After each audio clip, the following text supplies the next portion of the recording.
Three, two, one. Welcome to the Lightforge. This is ADWCTA. This is Merps. Hello. Hi. I guess this is the second recording that we're doing. Nope, let's start over again. Do a third recording. I got distracted by you, Orange Crush, and your excellent comment, and Unreal 98. Sorry, DS Midna started the whole thing. This is what happens when you break momentum. I was all ready. I was like, fine. DS Midna says, I guess the podcast has the reborn keyword. I was like, that's clever. With only one health. You broke our stamina. We were healthy, and you're like, let's just go reborn. All right. 3, 2, 1. Welcome to the Lightforge. This is ADWCTA. This is Merps. And welcome to an exciting first-time Lightforge, where we get it right the first time, every time.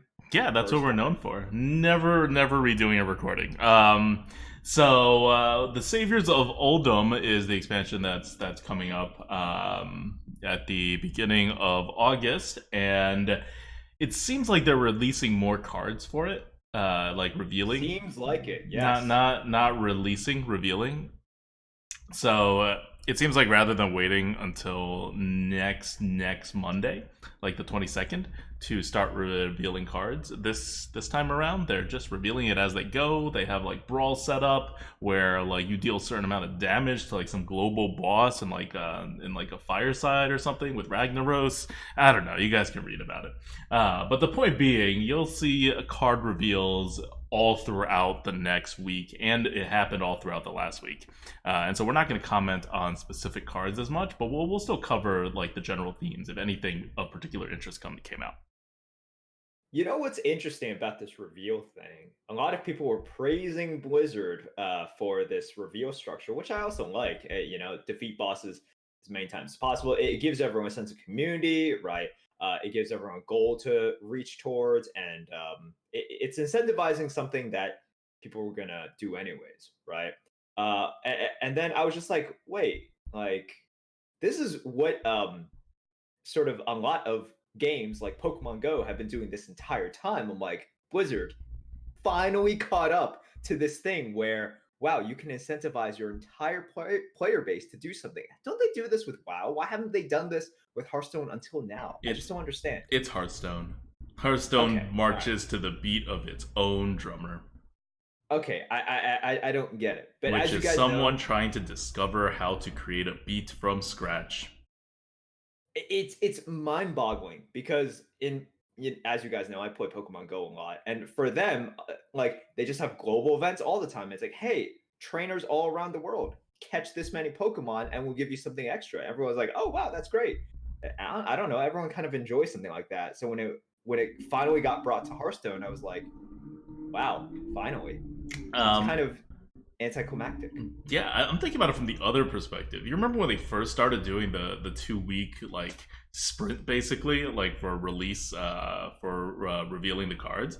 Everyone was like, this was so good. It used to drag on for like an entire month, and we would be bored of it way before you released the game, and it would kill all the hype.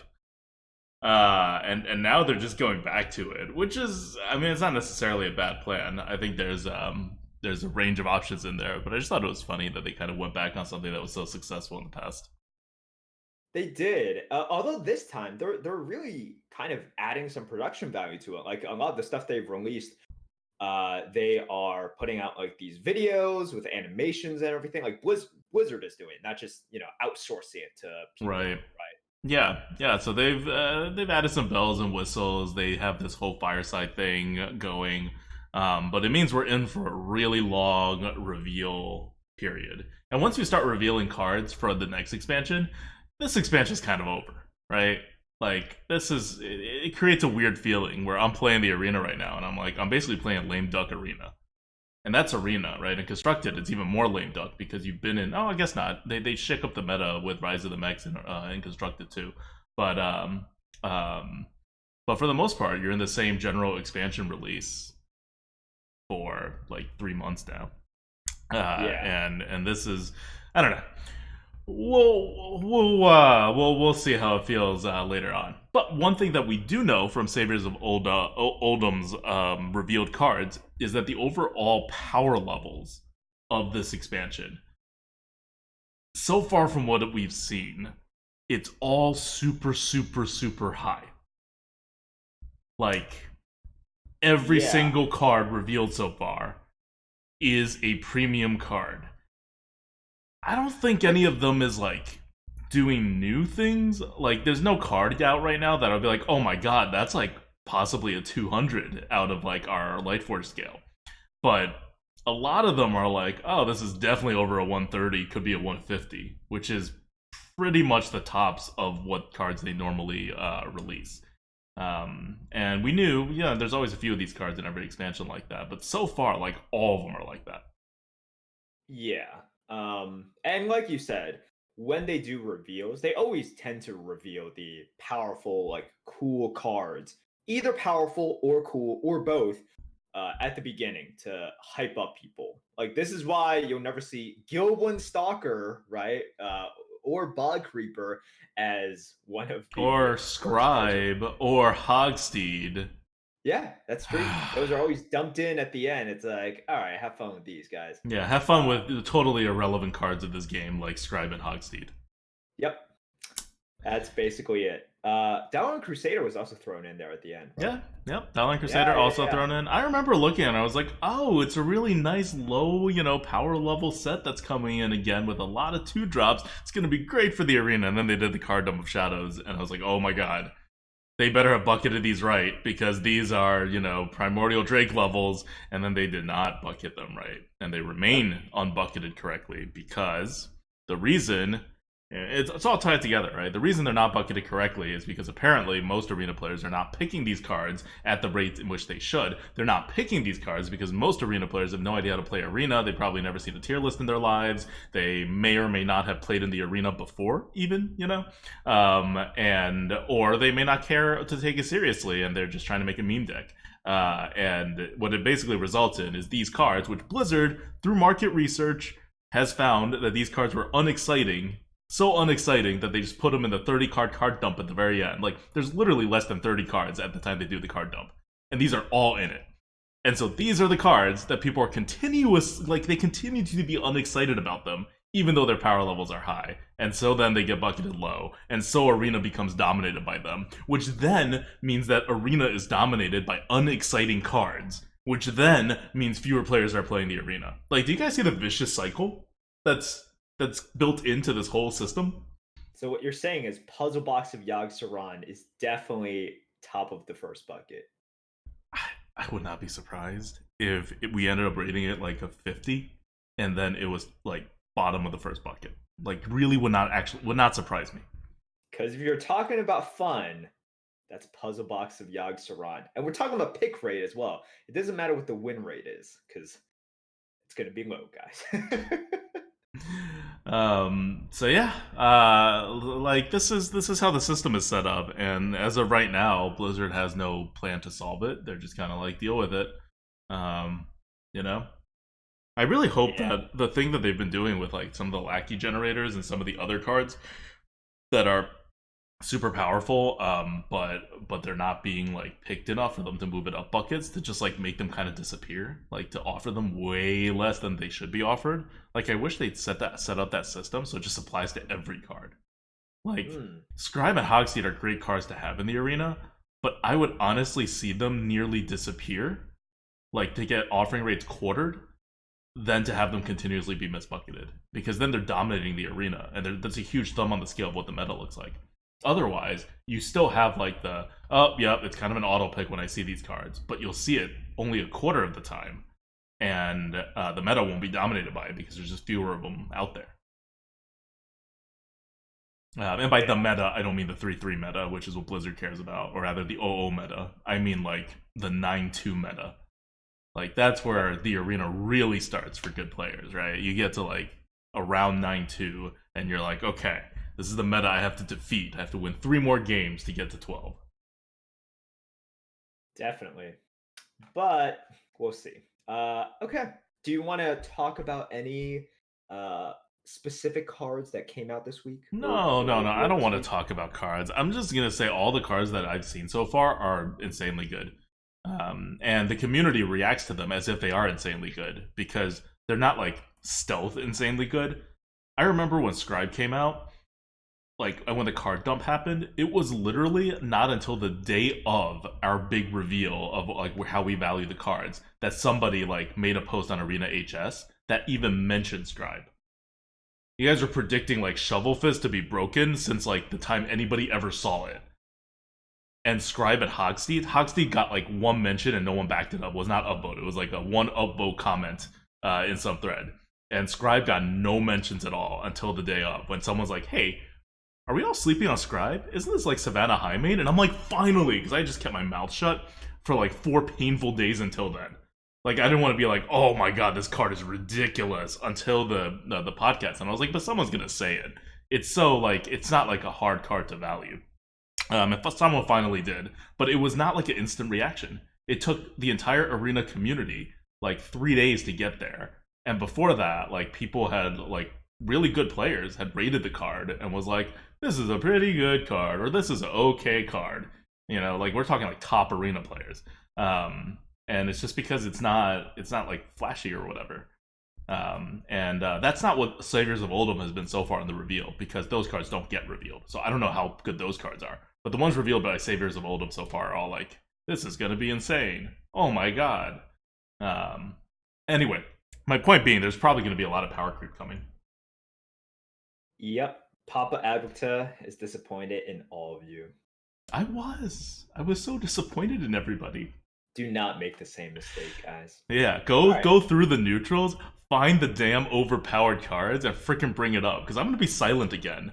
I'm going to be totally silent when it comes to the card dump cards and what the neutrals are and what's going to shape the arena until the podcast, just like last time. And I'm hoping people catch all the like super premium ones this time, instead of like kind of like catching maybe half, I'd say. All right, so let's talk about what you mentioned a little bit. All right, the first part of what you talked about was how sort of overpowered everything was. But if we just look at the mechanics, right? If we look at the mechanics of what has been revealed so far, which is Reborn. So that mechanic, if you guys don't remember, is whenever the minion that the Reborn keyword is attached to dies, it comes back to health with 1 life, 1 HP. And Plagues. Plagues are cards that impact both sides of the board, or impact all minions. You know, has a big effect. Or not necessarily all minions. The latest one revealed just gives both players a weapon. I know. So so they broke their own rule. Well, it's because Plague of Madness was another card and was changed last minute. Oh, really? Yeah, Plague of Madness for rogues. Okay, since we're talking about the card, we might as well tell people the card. I said we wouldn't talk about the card, but this is interesting enough, because remember in the last episode, I mentioned that like I looked at all the classes that were the evil classes, which is the last 5 classes alphabetically for Hearthstone, and they were all getting a play card. Play cards are like giant affecting both sides of the board cards, presumably removal-ish, you look at those classes and you're like, all right, all classes have the ability to do that, except Rogue. They specifically took Vanish away. So what is Rogue getting? And Plague of Madness was revealed. 1, does not seem like it has anything to do with Madness. So that makes sense that they had to change the last minute. 2, it just gives both players a 1/2 dagger that's poisonous. Or like a 2/2 dagger that's poisonous. Which, for 2 mana. So, like, no, 1 mana. For 1 mana? 1 mana. Okay. So 1 mana. That's even better than I thought. I mean, it's not terrible. It's meh. It's not good, but, you know. Okay. So, at the very, very end, you would only change something if there was, like, some huge controversy from it, or if it just, like, got through testing for, like, a long time, and then at the very end, people were like, oh, crap, this is broken. So, whatever the old design was, and they haven't told us the old design, I'm guessing it got to a certain point, and they were like, yeah, this is broken. And they caught it All too we late. know, and we know this because the Blizzard did an AMA recently Mhm. on Reddit, and they said that at the very last design check point, Yeah. right? Like the very very last one. So they go through waves of sort of like bouncing and design Hmm. checkpoints. The very last one, that's when this was changed. Like they didn't. This was as last minute as you could get, and it was just changed last minute to conform with Rogue's like no board clear policy, Yeah. right? If you guys don't know, they came out with like a blog post recently to establish like, okay, look, we're gonna tell you about our design philosophy now, and here is each class's identity and weaknesses and what they should and should not have, and it's something that we've been preaching for a while, right? Hmm. It's like you if you have 9 classes, you can't have them all be the same. Yep. So it's cool that they came out with that. Although I'm guessing that as they were designing this, they didn't have like that written months ago, and then they designed the set. It was sort of like they had these sets, and then they're like, okay, we need to solidify a design strategy. And then at the very end, they're like, okay, this some cards from this set clearly don't fit, because one of the things that they talked about with rogues, how rogues should not have is board clears, right? Like they don't want rogues to have board clears. Rogues should be direct damage and single target removal, which they do have tons of, but they don't want them to have, Dark Iron Skulkers, right? So they probably won't print them again. And Plague of Madness, which seems like something that would affect all minions, probably went against that philosophy. Yep. Okay. So that's Saviors of Uldum. By the way, that the card they replaced it with, the Plague of Madness, it's still an insanely good card. We haven't algorithmed it or anything, but you get what's effectively a 5-mana card by giving your opponent it's effectively a 5-mana card, but you get to use yours first, which means you get to play it into a situation in which like you can actually remove a really big thing. And yeah, I don't know. Maybe it'll come out. Maybe the fact that you can't use your hero power afterwards will hurt it more than I think it will. But Yeah. right Well, now it feels good, like too good for something they put in last minute. Because if you put something in last minute, that means you didn't test it at all. If you didn't test it at all, that means you probably don't want to make it good. So here's the thing with Plague of Madness, right? I have to see how boards are constructed with because right now rogues can go really wide, right? And they do go really wide with like the lackeys and all of that, just like really annoying Yeah, small stuff. And it's obviously helped with like scribes and all of that stuff as well. So rogues are more they spread more than any other class other than druids, right? Other than druids, rogues probably spread out the most, and a lot of other classes tend to play like one big thing or just one thing at a turn. So if we were to give Plague of Madness, it just sounds weird. I'm like, how the hell is that plague? It's not. Anyways, if you were to give the Dagger of Madness to rogues right now, I think it would be really good, just based on the amount of things that they need to activate combos, just based on the fact that like a lot of times you're putting pressure, and all you have to do is just it's like 1 mana to kill off that Sunwalker or that Safeguard, right? That's amazing. And then on your side, you just have like meh 1/1s, like um the 1/4 right. Miscreant, and then all of that stuff anyways that you just don't care about. Yeah. So It's also weapon um removal, like on top of that. Like it it's is. kind of it's got uses. Right. Yep. Um anyway, I think that's it for Saviors of Uldum. Next week we're going to cover the rotation, like in depth. What cards are coming in, what cards are well, it's kind of pointless to talk about what cards are leaving. All the cards are leaving. I think literally every single set you have right now in the arena will be gone, including Rise of Shadows. So we'll just talk about what cards are coming in and how the meta is going to be constructed. So it's going to be a pretty in-depth episode next week. So this week we're going to talk less about mechanical stuff and more about how you feel. Wow. We're going to have a deep fried meta today about feelings. Do you feel things? I mean, sometimes, but that's bad. We're going to talk about not just your feelings, but why your feelings are bad and making you lose at Hearthstone. That's true. That's Um, true. I mean, Hearthstone's basically just math, right? Math plus luck equals Hearthstone. There's a little bit of strategy in it, but it doesn't go quite as deep as a lot of the other strategy games.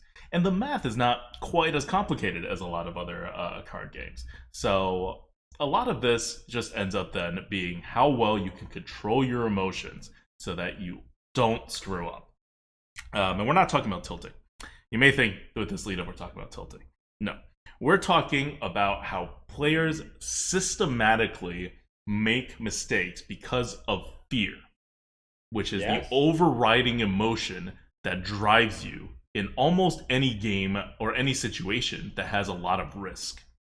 So humans evolved in a way where when things get really big, when things get really, really, really risky, we tend to be very conservative. So you know how like if you keep double or nothing, you're gonna just end up with nothing? Like Yes. that's just a fact, right? It is a fact, although when you gamble, you seem to forget about that. No, but that's what I mean, right? I have no fear because I have gotten past my evolutionary limitations of this all or nothing things. Because when we evolve, we don't have games. That's not part of evolution. Is to consider how important games are, right? Like when we were monkeys on trees and like whatever, we weren't like, but if I played a card game, I should think in a different way. No, that's a separate system of intelligence and logic and whatever that we're using in this weird specific way. Instead, normally risk is interpreted in like, what if I die? Or my children die, or a lot of things die and get destroyed. And so that's why we have a very over exaggerated natural response to anything that is very high risk. It is not proportionate to the damage itself. It is evolved to be the highest possible because we just want to do everything we can to avoid it. Now, I want to build this up because the foundation of all of this has to be that you need to realize that everything you feel is wrong. Like, if it's coming from a feeling and it's trying to make you be conservative, it has a much higher chance of being wrong than right. Assuming you are a normal human being, which you're not because you play Hearthstone. So you're already more risk tolerant than a normal human being. But you're still probably less risk tolerant than you should be. Okay, so do you want to build on something about the concept of fear before we delve into specifically how it connects to Hearthstone? No, I think we should connect it to Hearthstone pretty soon. Okay, all right. Why don't you connect it to Hearthstone then? I think I've set it up very nicely with how people interpret fear. Full disclosure. Okay, I'm gonna tell you guys how we plan for these things, how we plan for the podcast. All right, we used to take a lot of time, but now because we're super pros at this, we get it right the first time every time. Never re-record. What I did essentially was I spoke with ADWCTA a few minutes before we started this, and I was like, "Hey, I got a topic," and I told him I was like, "Okay, we should talk about how people are afraid and then punishes for plays, blah blah blah. What do you think?" He's like, "Great, let's talk about this." And then suddenly we're talking about I don't know, like ADWCTA just went into his like dissertation and his like sort of PhD thesis. Well, how do you expect people to about understand why you're afraid in Hearthstone if they don't understand fear itself? No one understood what you said, okay? I don't think even you understood what you said. All right. Anyways, guys, this topic, I pitched it because I've been watching some streams recently. Shady, Dreads, Collins, etc. But whenever they make a play, right? Whenever they make a play that I think makes chat a little bit uncomfortable, and a lot of the times it's not clearing something or it's not using a removal from the hand and playing something slower, right? Playing a minion instead of using removal to clear the other side of the board and introducing, quote, risk to themselves. That's when chat sometimes chimes in and either asks Mr. Streamer why like Shady or Dreads is doing such a play, and then also saying, well, you could be punished by such and such. And I've seen this quite a lot, and not just recently, just this is something that's very, very common with with chat. Um, Such that I think it's a good topic because for every one person that says it, I think there are hundreds of people out there who are thinking the same thing, but might not vocalize it in that way. And this is really important, right? We always say that Hearthstone is about risk assessment. But I think, people understand that it is about risk, but when it comes to their own risk taking, suddenly it's like, ooh, Yeah, they're okay. It's monkeys like, in trees, afraid that the whole forest will burn down or that they will be eaten. okay, all right. Once again, try to tie it to back to Hearthstone. Like, But that's how just they you got to feel. work with me. I'm working with the Yeah, scenario. In just one back. reality, they're back. sitting in front of their computer or on their phone, probably in like a nice air conditioned area. It's just really hot in here. I'm just thinking about air conditioning all the time.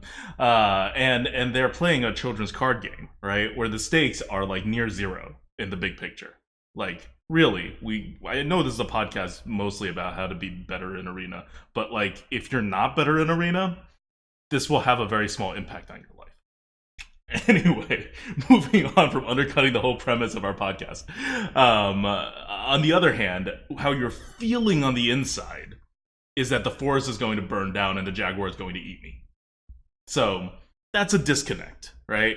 Like, and you should recognize that because it'll make fighting it easier, right? If you just go in and say like, and, you listen to Professor Merps over here saying like, well, that's wrong. You should not play around. You have to take some risk in the arena, and sometimes when the risk align, blah blah blah blah blah. You'll be like, okay, maybe he's right, and then you'll get in that scenario again, and you'll be like, but I'm really uncomfortable doing that, like just super uncomfortable. Like maybe Professor Merps is right in some situations, maybe it's not this situation, and that's the fear talking, right? That's the fear of forest burning down, jaguar eating me talking, and I just want to make extra clear because I think this is the point that's going to get most people, or at least a lot of people, is that step one, whenever you feel fear, is to recognize where the fear is coming from, and then step two is to disassociate yourself with the fear by applying your logical reality, which is the forest is not burning down, you're probably nowhere near a forest, and there are no jaguars around you. So drop the fear a couple levels. Okay, when we use examples, can we tie them to Hearthstone if you're using examples anyways, and get away No, no, from no, no. this The whole monkeys in point a is that what forest? you're feeling is outside of Hearthstone. The whole point is that you're not feeling like, oh my god, this is going to end my run, which could potentially be a real legitimate fear if you have 2 losses, for example, and that what you're playing around will potentially make you lose. But what you're feeling is even stronger than that. What you should feel is that this may potentially end my run or whatever. But over the big picture, that feeling should be a lot smaller, right? But as you play the game, you're invested in it more and more, especially because it's Hearthstone. There's a lot of randomness, there's elements of gambling. It's all designed, like literally designed, to trigger things in our evolutionary monkey brains to feel certain ways. And you gotta take a step back from it. So yes, we do need to connect it to Hearthstone because we're playing the game of Hearthstone, but the whole point of this is that we have to disconnect it from Hearthstone as well. Like, in Hearthstone, we have to be disconnected from Hearthstone when we're making these decisions. Otherwise, we're going to make them incorrectly a lot of times because the fear will win. Okay. Okay. All right. So guys, if you're still listening, for the 3 of you guys who are still listening to this week's podcast, okay, let me explain it now.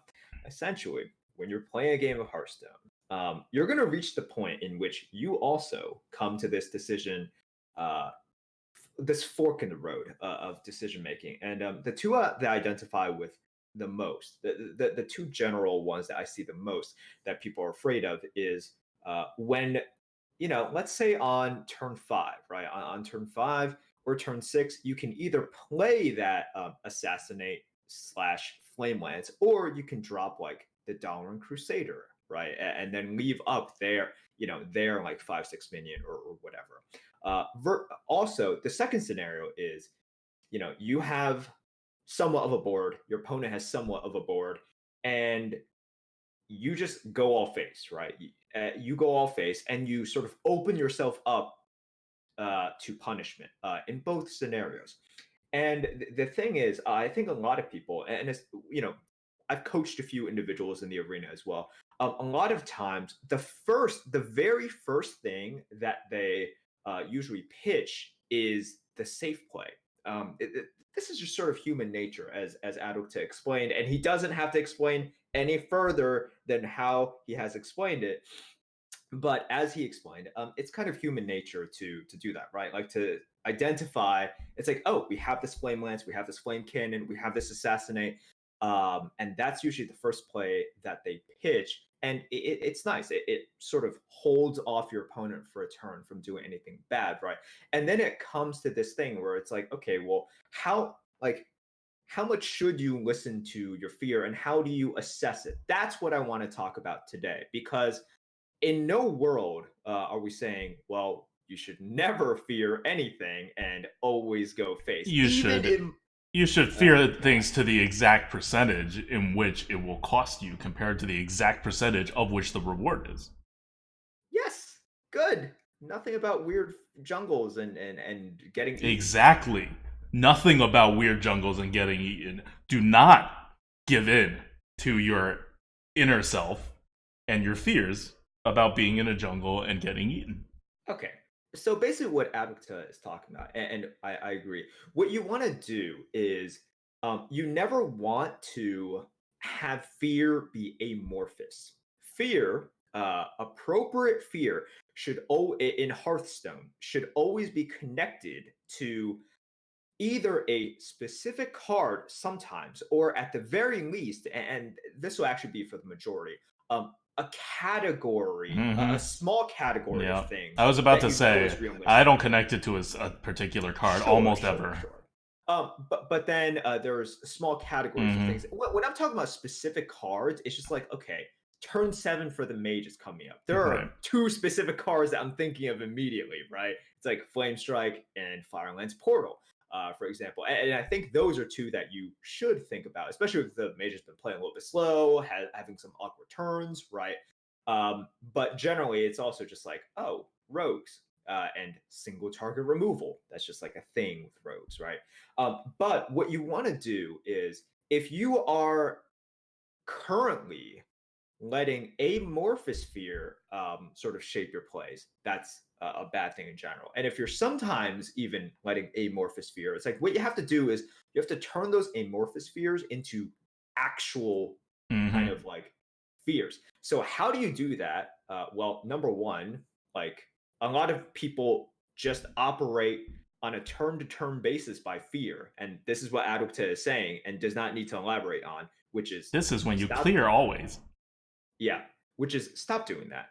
But also, the thing that's really going to teach you is to not just think better, lol, forehead, but get punished. Like, if you are really in the mindset, it's like, I want to get better, right? Do your risk assessment. And then if you are not sure, if you're not really sure, take that risk. That's your investment for the future. Because Yep. if you're not sure, take that risk and then see what the punish is. And then don't just sort of like end it there. And if you don't get punished, because then based on your reads, based on your kind of thing, then you're like, okay, let's file that away. And if you do get punished, don't just think of it as, oh, I got punished. Remember sort of what the punish was, right? Like, if you're going into the late game and you're thinking, it's like, okay, well, they've been holding on to this card for a little bit. It's like, am I afraid of a board clear? You're looking at a mage. It's like, am I afraid of a board clear? It's like, okay, is Flame Strike okay? Yeah, Flame Strike is kind of okay, blah, blah. And you've mapped all of this out, and you're just like, well, okay, he could have a Flame Strike. I think that's okay. And then he like top decks a Deathwing, right? And then suddenly he not only board clears you, but he has a 12/12. And then suddenly you're staring at tons of pressure. It's like, that is one of those where you don't even file it away. You're just like, okay, well, guess I lose. So that is one of those things that I really encourage you guys to do, which is just open yourselves up to getting punished after after carefully going through your entire turn, trying to identify what you are afraid of. And if you can't really identify it, so let's first Yeah. talk about this So first. step If you one, can't think. Step identify, two, if you end up somewhere in a gray zone where you don't really know what to do the more risky move. do And the then more step risky move. three, like think about what happened so that, you're actually learning from this thing. Mhm. Yep. So yeah. That is what you should that is what you should do if you can't identify Hmm. anything and you're just operating in this. Let yourself get punished. Let yourself get Yep. punished, and then keep on, use those steps that I talked about. Okay, so Adam, So so what should you do though if you have identified something but you don't know the percentage of it? Oh, we're not there yet. I wanna push harder on this getting punished thing because I really think it's a very important point how we need to you need to get punished. Okay. But first, and going into what you said about how you get punished, right? Like, let's say you do get punished, identifying how you get punished. If it's a Deathwing and other random ass occurrences, file it away. Don't worry about it. Even if it's not super random, even if you're like, oh, I don't know what percentage like you have of like possibly having a Firelands portal. I'm gonna do the play because I'm taking a risk. I'm opening myself to get punished. Oh my god, he has a Firelands portal. I got punished. I should not do that again. Chat does this all the time. At least the vocal people in chat whenever I do get punished, which is very often because I take a lot of risks in my play. Although less risk than Merps, I think. But I think most streamers take more risk than average players. Because Well, they kind of like get this. But when this happens, people are like, "Oh my god, you got punished." And I just want to make sure the corollary to yes, technically I got punished because the thing that I thought that he had a 30% chance of having, he actually did have. So I'm like down minus 70% chance of whatever it is that I was afraid of being punished for. Doesn't make my move wrong necessarily because what you have to think about now is how hard were you punished, right? Like, he spent 7 mana, dealt 5 damage. Normally 5 mana, 5 damage is what you want to happen, and then he got a 5 drop instead of 2/2 on the board, right? Let's say that 5 drop rolled into a 5/4. He has gained 5 extra stats. So when I got punished, he gained 5 extra stats on the board. Second level thinking, for those even more advanced players, what does that 5 extra stats on the board actually do? Maybe I'm trying to finish him off, and he didn't generate anything with Taunt, so it does nothing. I'm still going to be able to finish him in 2 turns. Punished, but not punished, right? Like, punished in the micro picture of he had the card I was debating whether to play around, and then it turns out he had it, but, I didn't play around it because I was high risk. But not punished in the bigger picture because the correct move was still to go face because that Firelands portal didn't matter. Okay, so not to say the Firelands portal could never matter, right? If it summons a really large taunt, maybe that screws your whole plan and then you lose, right? But that's the punish you're looking for. Not just he has a Firelands portal, but you got to go one step further. And the effect of that Firelands portal was what, technically? And then what does that effect mean? So technically, plus 5 stats on the board. What is it compared to what mana he can normally do? And what does that mean? Usually nothing, but sometimes like, oh, we're still fighting for the board. He was nowhere near like dying. I don't know why I did this. He controls the board now. I lose the board. I'm dead, right? So you got to go through that entire thing when it comes to like what does being punished mean? Because I'll tell you this right now, all streamers get punished a lot. Like, and chat laughs at all the streamers a lot, and it's really exciting to watch a streamer get punished because they're like, see, I knew my monkey brain was telling me that I was going to get eaten and the forest was going to burn down around me, and it did, and I wouldn't have gotten burned down because I'm the smart monkey, but you did, right? The disconnect being no one's forest burned down, we just lost a game, and 2 out of 3 times we would have won that game, which goes back to what Merp said, which is why you need to get punished. You need to get punished because normally, when you get punished in the scale of losing the game, it means your life is over, right? And so you're overreacting to that. So if you just have a blanket rule of whenever there's some kind of gray area, let yourself get punished, you'll realize the exact percentage in which you get punished. So in real life, opening yourself to high risk and getting punished at the maximum level of like literally in Hearthstone, life or death, right? Like your character explodes when you lose. It's very visceral. I mean, there's no blood or anything, but like it's very clear to you that you're like dead or like whatever. So when you're doing a game instead, you have to take a step back and recognize that you are playing a game and there is no forest around you. And again, there is no jaguar next to you. So you can make these high risk moves and you can get punished and it's okay. Losing is okay. exposing yourself to that risk is okay because your fear is not operating at the level of I fear that I will lose this game. It's operating at some level of between I fear I will lose this game and I fear the forest will burn down and the jaguar will eat me. So you got to close that gap until you're one-on-one with this mathematical risk analysis. Okay. No, we can get back to Hearthstone now.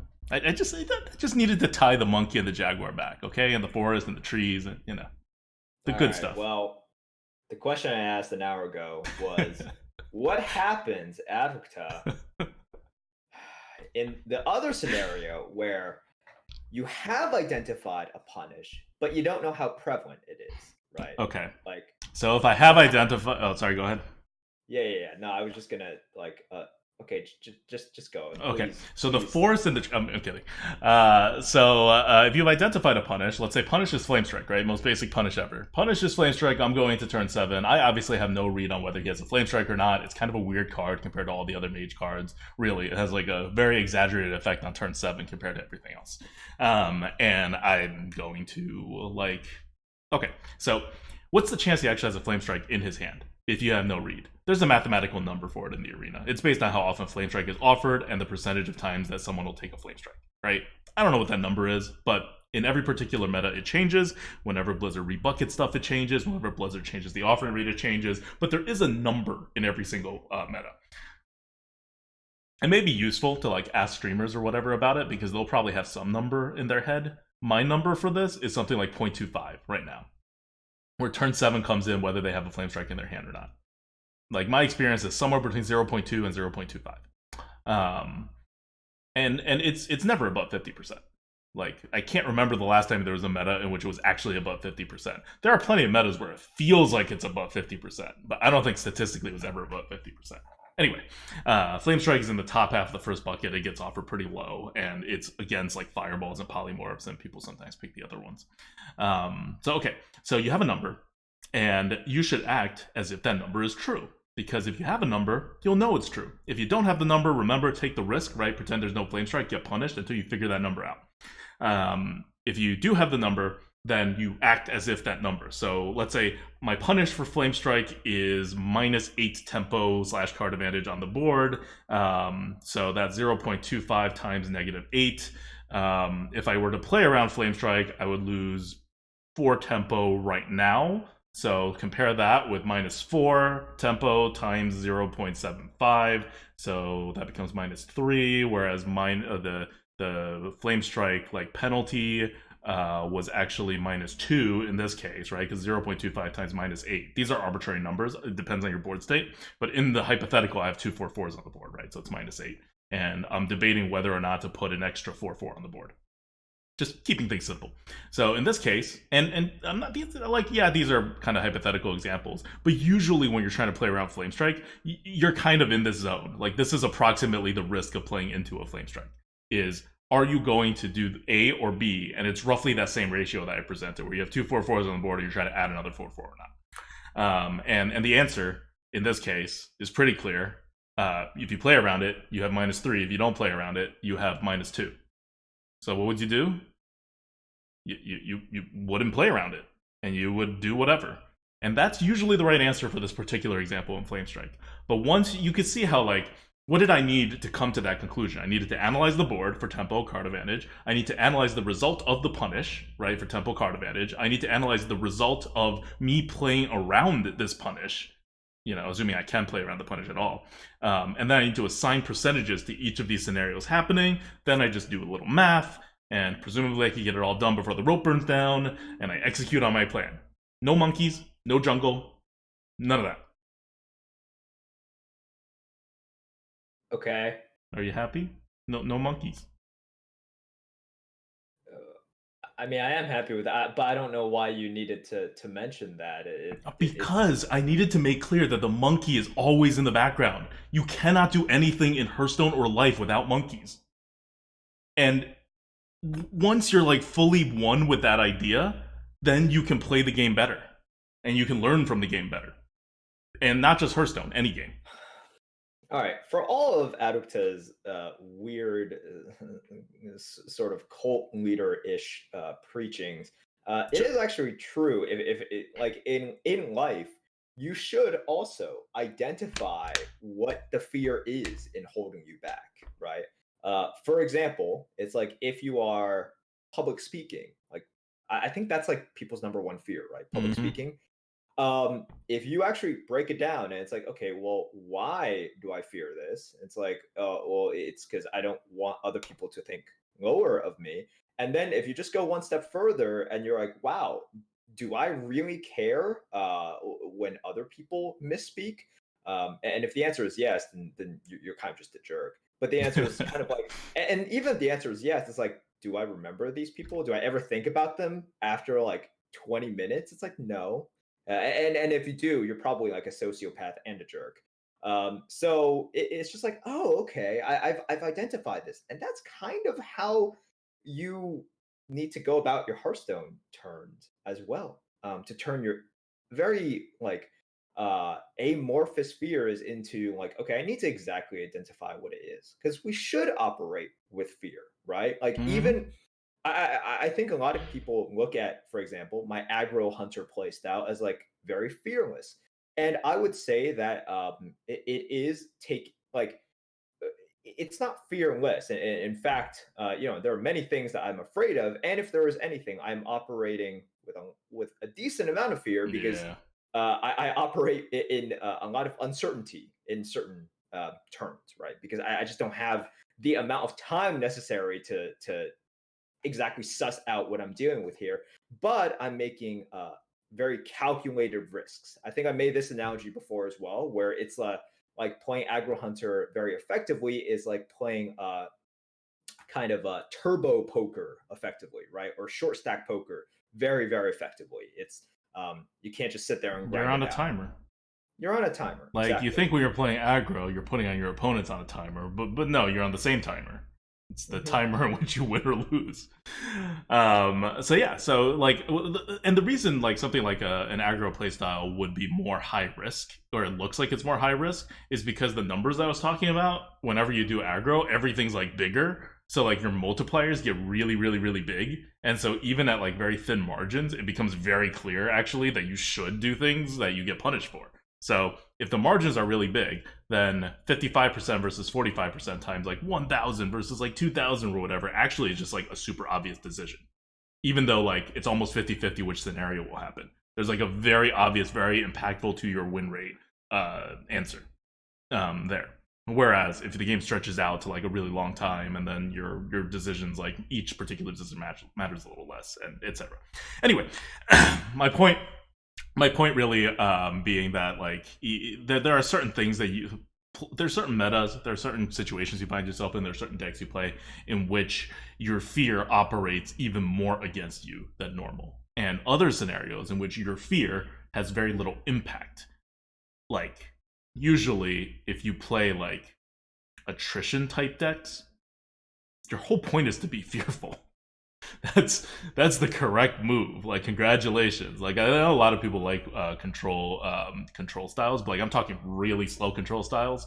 Um, in those cases, the majority of the times, your fear is actually going to point you in the right direction. But you should still math it out so that you can actually have the correct answer. But if you're like generally a fearful person, I think you would gravitate towards control styles anyway. The analogy I want to make is I don't know if you guys know Super Smash Brothers, like any of the iterations. But there's a character called, well, not the first one. There's a character called Ganondorf, and he basically is like super, super, super slow. And if he ever gets you with one of his big, powerful, really slow moves, you like die. You pretty much die. It takes like two of those to kill you, and if you have some damage on it, you die.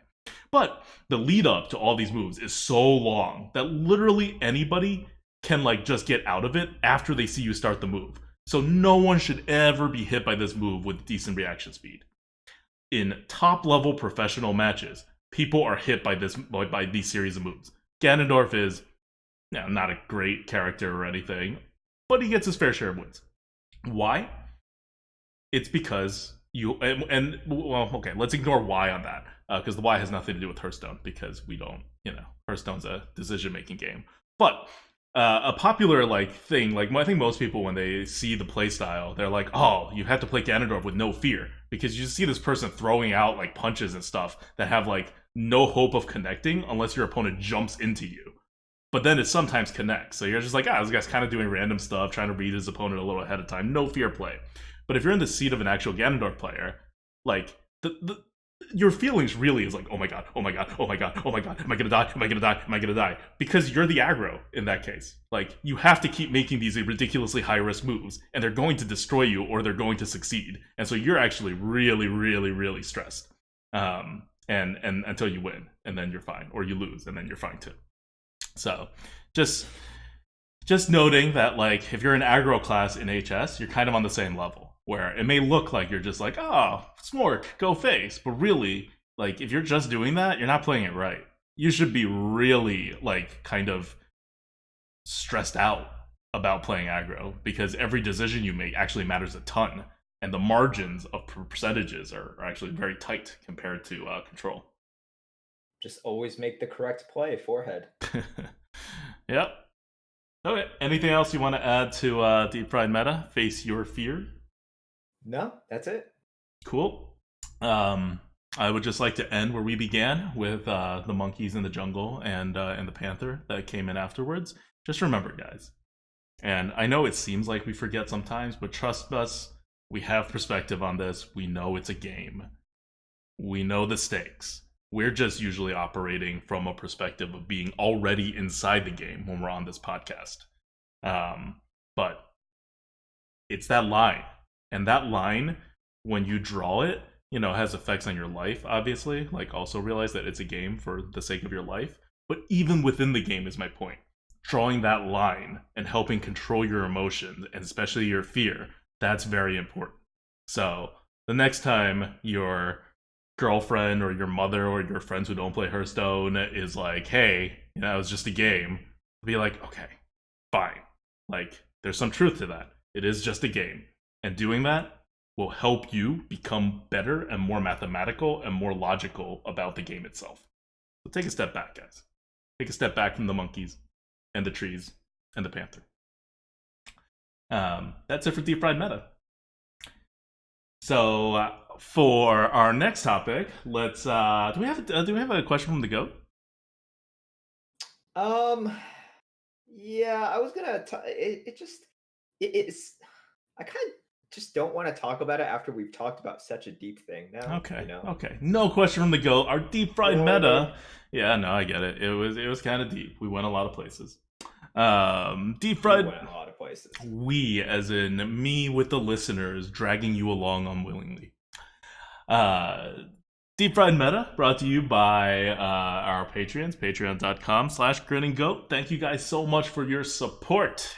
It really means a lot to us, and it helps keep the light on here on the Lightforge. We're going to end this with a card good bad. It's a card I wanted to talk about for some time. Safeguard, which is rated a exact 100, meaning it is like the most average card you can get offered, which means it is a below average card in almost all decks because you can pick the best of 3 cards. So with Safeguard, how do you like it? What experience it like? How do you use Safeguard Merps? Let's start there, because it's a very interesting card in usage. It is. So here's the thing. Like, if we're talking about taunts, big taunts, the 2 most prevalent ones are probably Sunwalker and Safeguard. And Safeguard is the one that you're going to see much more often. So Safeguard in this meta, it is sort of the biggest meta taunt, right? Mm-hmm. Certainly, you can get bigger taunts, but they're not the ones that you really expect. So, yeah, and just to interject, you're going to see it more often because of offering rate. Safeguard doesn't have the penalty for being a neutral classic card, so it's already offered double, and then it's offered 50% more than that because it has the expansion bonus. Yeah, and as we talked about recently, this isn't a meta that's defined by large taunts. So Safeguard is kind of the biggest one. Yeah. Now, what that means is you should expect it, but it also, how you use it is just, you really have to take advantage of the second body, Like you really have to think about how I'm going to utilize the second body that can't attack, but still really impacts the board. Because if all you're thinking about it is, oh, it's a 6 mana 4/5, well, that really sucks, right? Uh, like I think everyone 6 would mana, 4 identify 5. Taunt. taunt. Still, even that, Yeah. you're just like, wow, that really, really sucks. Um, so what you have to do is once you put out the 4/5, I think you need to or like before you put it out, you need to think about it's like, okay, how does the 0/5 benefit me? And I think that question is one that really separates the really good players from just the players who are like, well, I see other people draft it. Let me draft it and let me throw it out there as well. And I think a lot of people just sort of disregard the 0/5 because it can't attack anyways. And it's like, well, It's like a nice little bonus, right? Rather than it's like the key part of this card.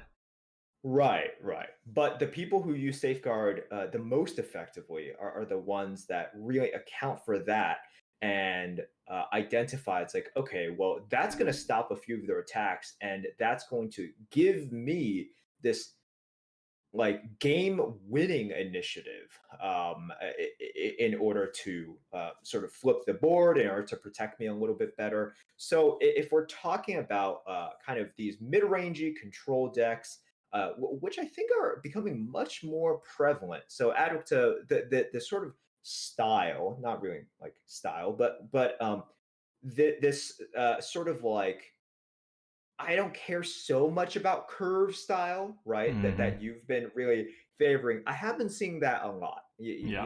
I've been seeing that like a decent amount in the meta now. So obviously, safeguard plays into that a decent amount because it protects your face and whatnot. But Mm-hmm. what it also does is whenever you do this slow mid range thing, I think a lot of people are expecting it's like okay, um, uh, like my turn, your turn, my turn, your turn, in terms of kind of switching and flipping the board. And what Safeguard does is it provides, at least 10 health worth of taunt. Obviously, only the first 5 HP, attacks and gives sort of initiative onto the board. But you really do have to maximize the use out of the second part of the safeguard. And if you do, if you are protecting your board with something really good, if you have a good response to it, that's how you sort of win off of safeguard. Yeah. So I'll put it like flatly right in the front. Safeguard is like a 200 rated card in some decks. Like that's why, and Yeah. sometimes you No. see like Safeguard come up on like pick 20 something, and then you'll see streamers be like, yes, like so good, because they've literally just won the lottery when it comes to drafting, even though this is a 100 level card. Because if you have something you need to protect, there is nothing better in this entire game than a Safeguard. And sometimes you have a deck where you have multiple things that you want to protect, and you're almost always guaranteed to have one of these on the board if you were to have any chance of winning the game anyway. So in all games in which you haven't already lost, Safeguard is the best card to play. That's a pretty strong statement for a 100 rated card. I don't even know which bucket it's in, but it's in a definitely like a pickable bucket. So yeah, if you have stuff that protects, meaning things with abilities that trigger each turn, or things, like basically things with ability that trigger each turn, Safeguard is the way to do it. If you're just protecting like one creature that you like got a good trade with from getting something else, usually most taunts will do that. Like most sizable taunts will do that job. Safeguard will do it even better if your opponent has a lot of other stuff, so it's still better for that, but it's not like super clutch. But it's super clutch if you're trying to protect something of super high value. So that's when you put it into a deck. On the defensive side, what Merps was talking about, it's kind of like if you're really truly off the board, Safeguard is your opponent picks how to take 4 damage, and then there's a Frost Nova. Like that's basically what Safeguard is doing, which is not too compelling, but it's also not too bad. Like at 5 mana, like at 6 mana, it's not too compelling. Frost Nova was only 3 mana, but it's also not too bad. But it's also not something other classes can do besides Mage anyway. So this is a neutral card. It has that advantage. But the bigger advantage in that case is like if you're really control, this is actually kind of a questionably good card. Like it's definitely good, but it's not at its max value. It's at its max value where you're in that mid-rangey, slowish kind of deck, where sometimes you do just need to put it out as a 6-drop and it will function. Like that's where its value is coming from. that makes it better than a Frost Nova for your deck. Because if you're just using it as control, like I don't know how high would you draft Frost Nova, right? That's like put Saviors of Uldum a little below that, and that's not really that good. But yeah, as far as the playstyle, like I do agree. I think like the meta's getting slower now. It started off kind of slow, and then you can really abuse it by going fast. Now everyone's going fast, and then you can be one step slower than the fast. So I don't know. I don't know why it's like no one's doing it. Like I really don't understand because I have like such good results with it, and it's more normal. Like beyond just like having good results with it, the current super aggressive way most people are like super Kirby, super aggressive, not like aggressive, but like super Kirby and Zoo way people are playing this meta is more off center than how I play. So normally people go to the center before they go try out the stuff that's more off center. But I think a lot of players just started with the mindset of, oh, it's Rise of Megs, it's going to be super aggro. I'm going to adjust and go there. And then they just like stuck with it because it was doing all right. And the players who didn't adjust got totally destroyed. And so they're like, I wonder what works in the meta. And they like, Googled it or asked a question. And the answer was always, yeah, you got to be really, really much on the board, do whatever. And they just kind of stuck with it. But if you look deeply like into it, in every single meta, this is the case, not just for this meta, but in every single meta, the deck that is a little bit slower than the other decks wins. You know what all the other decks in the meta are. They're all trying to do this get on the curve by at all costs, have like at least 6-2 drops, at least 4-5-3 drops, like all this stuff. So if you don't have that, you have a larger deck, and you're going to beat those decks. That's how simple this is. So yeah, that's my pitch for that. And yeah, Safeguard plays into that kind of playstyle too. So it's a card that I generally like, but I like much more when I have stuff to protect on the board. Okay. Cool. That's it for today's Lightforge. Tune in next week when we analyze the incoming meta because Blizzard has already told us which sets are going to be in the next meta. Let's recap that before we end. It is going to be the new expansion, Saviors of Uldum, with an offering bonus. It's going to be Rastakhan coming back. It's going to be... oh, I'm missing the other big one. What's the other big one? Rastakhan's coming back. One more. Angoro's coming back. That's the big one that's coming back. And you're going to have League of Explorers, obviously, making a return. I think I'm still missing one. Cabals and Catacombs is the last one that's coming back. So these are, these are all some of the, and including this new Saviors of Uldum ones, there's some of the more ridiculously, like just pure power level wise, powerful sets that have been printed. So it's going to be a very high power meta. And so I think we're going to have a lot of fun digging into it next week. All right. Okay, see you guys next week. Until then, this is ADWCTA Merps. Goodbye.